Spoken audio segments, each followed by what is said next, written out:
오늘 볼 말씀은 소요리 문답 97번째 시간 성찬인데요. 계속해서 좀 살펴보도록 하겠습니다. 주의 성찬을 합당하게 받기 위해서는 무엇이 요구됩니까? 이제 성찬에 대해서 어떤 자세로 받아야 되는지가 나오는데요. 한번 또 보시면 답변은 이렇습니다. 주의 성찬을 합당하게 받기 위해서는 자신이 주의 몸을 분별하는 지식이 있는지, 또 주님을 양식으로 삼는 믿음이 있는지, 회개와 사랑과 새로운 순종의 마음을 지녔는지를 점검해야 합니다. 만약 합당하지 않게 참여하면 자신에게 임할 심판을 먹고 마시게 됩니다. 여러분, 성찬에 대해서 아주 간략하게 답변을 한 건데 다 성경에 나오는 것을 다 추려서 요약을 했다라고 보면 되는데요. 오늘은 합당하게 받는 것에 대해서 함께 간략하게 좀 살펴보겠습니다. 한번 보시면 주의 성찬에 참여하는 것은 교회의 회원으로서 특권이면서 또 동시에 의무입니다. 그러니까 특권과 의무가 동시에 있는 거죠. 그러나 주의 성찬에 참여하려면 몇 가지 영적인 자질이 요구가 됩니다.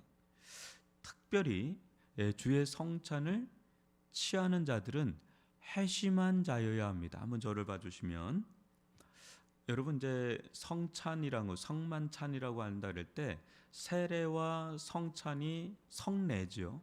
근데 성찬에 참여하는 자의 아주 중요한 조건은 뭐냐면 회심한 자여야 한다.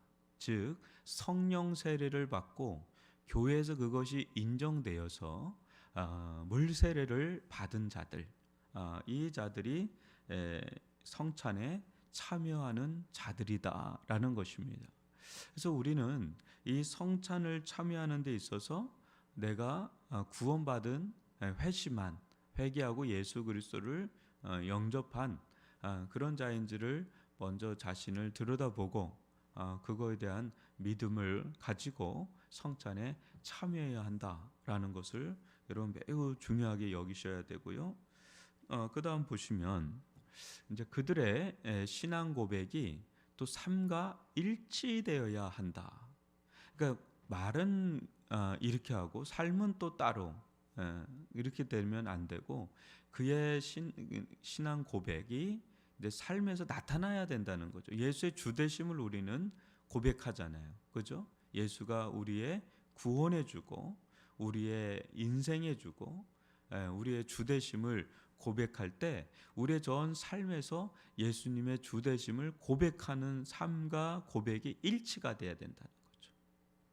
그래서 따라서 주의 성찬을 취하는 자는 구원의 계획에 대한 지식이 있어야 한다. 한번 저를 봐주시면, 여러분 이제 우리가 예수 그리스도로 말미암아서 구원을 받는, 이제 회심하고 또 구원을 받고 또 믿음의 고백을 하고 또 믿음의 삶을 살 때 당연하게 따라오는 것은 뭐예요? 하나님의 구원에 대한 지식, 구원의 계약에 대한 지식이 있죠. 그게 없이는 어떻게 신앙 고백 자체도 안 되죠. 그죠?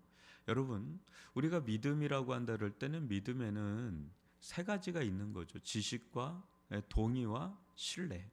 근데 이제 이 지식이 밑바탕에 깔리는 거죠. 근데 안다고 다 믿는 거는 아닙니다. 그렇지만 믿을 때 아는 게 없으면 어떻게 또 믿겠어요? 그러니까 지식은 가장 기본적인 거가 돼버리죠. 그래서 구원의 계획에 대한 지식이 있어야 된다. 그러니까 여러분, 우리는 내가 믿지 않던 간에 일단은 많이 배워야 돼요. 많이 배워야 돼요. 그리스도에 대한 지식, 기독교에 대한 지식, 구원에 대한 지식을 많이 알아야 됩니다.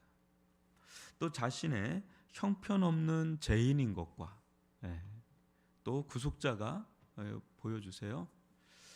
자신의 형편없는 죄인인 것과 구속자가 필요하다는 것, 이것은 이제 구원의 계획에 대해서 알게 될 때 내가 얼마나 죄인인가, 뭐 사람들하고 비교할 때는 버버씨도 살 사람인데 하나님 앞에 우리가 어떤 처지에 놓여 있는지를 알게 될 때 내가 죄인인 것과 또 구속자가 그로 말미암아서 필요하다는 것과 그리스도의 죽음의 그 효력 또 용서를 십자가상에서 제공하시는 것에 대한 지식이 있어야 된다는 이 네 가지, 그죠? 내가 형편없는 죄인, 구원을 필요로 하는 죄인이라는 것, 또 그리스도의 죽음의 효력, 또 용서, 이 부분에 대한 지식이 있어야 한다는 거고요. 또한 개인적인 신앙 고백이 있어요. 이거에 대한 이제 반응이죠. 내가 이 구원에 대한 구원의 계획에 대해서 이렇게 알았다면 그거에 대한 반응으로서 개인적인 신앙 고백이 있어야 되는 거죠. 그리스도를 개인의 구주로 나의 주로 받아들여야 되는, 구원을 위해 오직 그리스도만 의지하고 그리스도를 사랑하고 그리스도께 순종하는, 따라서 무지한 자와 도덕적으로 문제가 있는 자들은 주의 성찬을 받을 수가 없다라는 거죠. 한번 저를 봐주시면, 우리가 이제 성찬에 참여한다는 건 예수 그리스도의 살과 피에 참여를 하는 건데 이것은 매우 거룩한 예식이라는 거죠. 근데 이 부분이 변질되고 타락할 수 있어서 이것을 잘못 참여하게 되면 하나님의 심판을 먹고 마신다라고 하는 고린도전서 말씀이 있습니다. 그래서 우리는 자신을 늘 이 글을 통해서 점검을 해야 되는 거죠. 내가 진정한 신앙 고백을 하고 있는지, 또 받아들이고 있는지, 또 그리스도만을 의지하고 사랑하고 순종하고 있는지, 이런 부분에 대해서 자신의 무지가 있지는 않는지, 도덕적인 문제가 있지는 않는지, 이런 부분들을 점검하고 들어와야 된다는 것.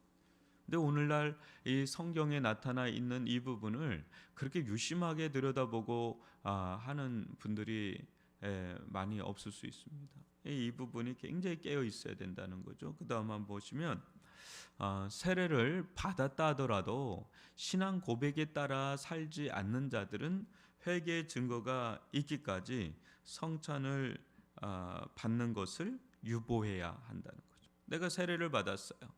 그런데 신앙 고백을 따라서, 말씀을 따라서 내가 사는 삶이 없다면, 근데 회개를 또 안 해요. 그러면 같은 자리에 있어도 저는 이번은 성찬에 참여하지 않겠습니다. 저는 지금 근신하고 있는 중입니다. 기도하고 있는 중입니다. 좀 그 부분에 대해서 또 하나의 범죄를 할 수 있기 때문에 좀 유보를 하는 것이 필요하다는 거죠.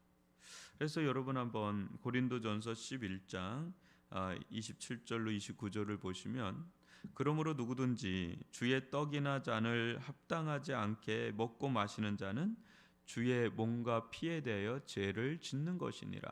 사람이 자기를 살피고 그 후에야 이 떡을 먹고 이 잔을 마실지니 주의 몸을 분별하지 못하고 먹고 마시는 자는 자기의 죄를 먹고 마시는 것이니라. 한번 저를 봐주시면, 성찬은 매우 거룩한, 그러니까 우리끼리의 모임이 아니라 이 성찬 속에는 하나님의 임재가 있는, 그 속에서 예수 그리스도의 살과 피를 먹고 마시는 그런 정말 생명을 나눠주는 그런 자리인데, 이 자리를 그냥 경고망동하게 만홀히 여겨서, 경홀히 여겨서 뭐 대충 하지 뭘 그렇게 깐깐하게 그래 뭐 하면서 이렇게 참여하는 것은 굉장히 모독스러운 겁니다. 하나님의 예수의 살과 피를 굉장히 무시해버리는 그런 거가 됩니다. 굉장히 엄숙하게 두렵고 떨림으로 하나님의 존전 앞에 선다는 그런 심정으로 그 앞에서 성찬에 내가 합당하게 살았는지 미리부터 공지가 되기 때문에 회개하는 마음으로 또 회개하고 참여하는 것, 이것이 매우 중요하다는 것을 볼 수가 있습니다. 예수님의 살과 피는 우리의 영혼의 양식이고 피가 됩니다. 생명이 됩니다. 이 성찬의 은혜가 우리들 가운데 충만할 수 있기를 주님의 이름으로 축원합니다. 오늘 짧게 말씀을 살펴봤지만